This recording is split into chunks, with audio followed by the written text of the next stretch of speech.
People think the hardest part of escaping a toxic relationship is leaving.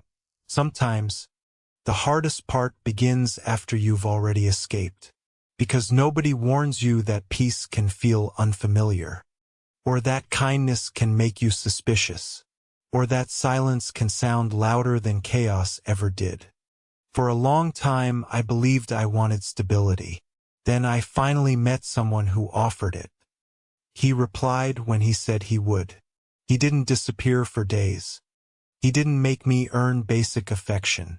He didn't turn every disagreement into a test of whether I deserved to stay. Nothing was wrong.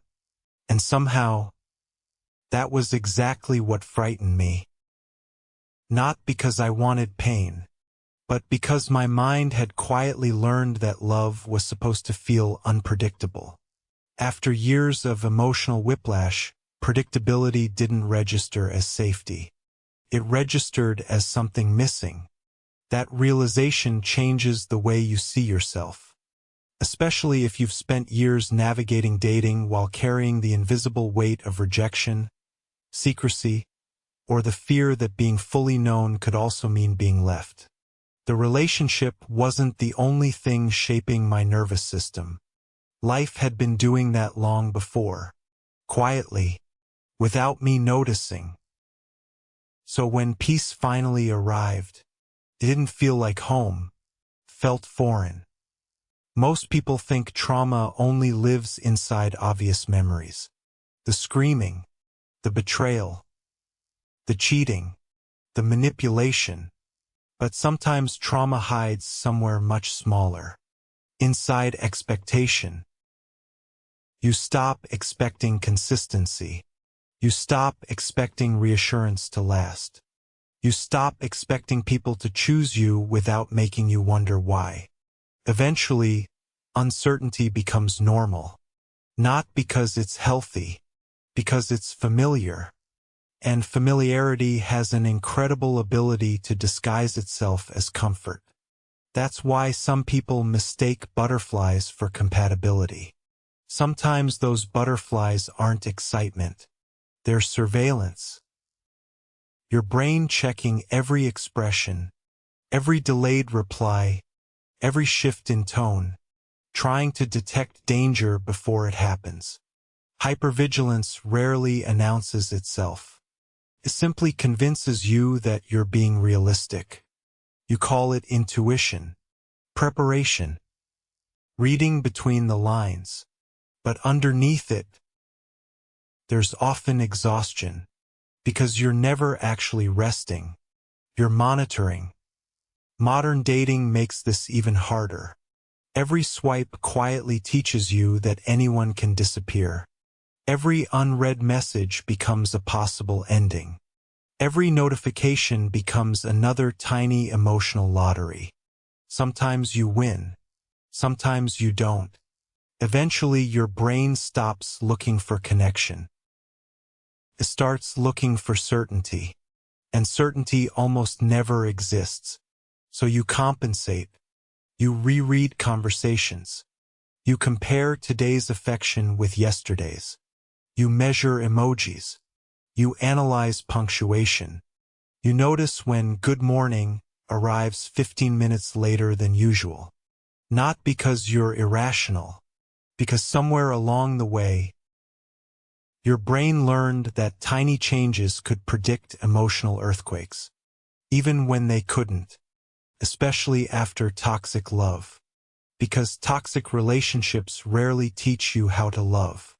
They teach you how to anticipate. That's a completely different skill.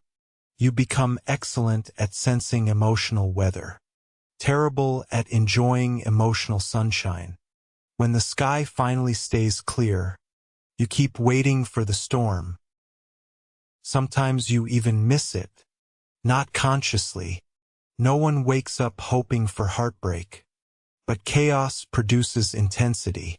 Intensity produces adrenaline. And adrenaline can imitate chemistry. For months or years, your body may have confused emotional activation with emotional closeness. So when somebody kind enters your life, They don't activate the same alarms. They don't create the same emotional spikes. And without those spikes, your mind starts asking dangerous questions. Why does this feel boring? Maybe nothing is wrong. Maybe your nervous system has simply never learned what calm feels like. There's another contradiction nobody likes to admit. Toxic relationships often make you feel intensely seen, while simultaneously making you feel profoundly unseen. Every argument revolves around you. Every emotional swing includes you. Every conflict pulls your attention toward the relationship. It creates constant emotional engagement. Healthy relationships don't demand that level of attention. Sometimes they're beautifully ordinary. Dinner, conversation, shared silence.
After enough instability, these can feel suspicious.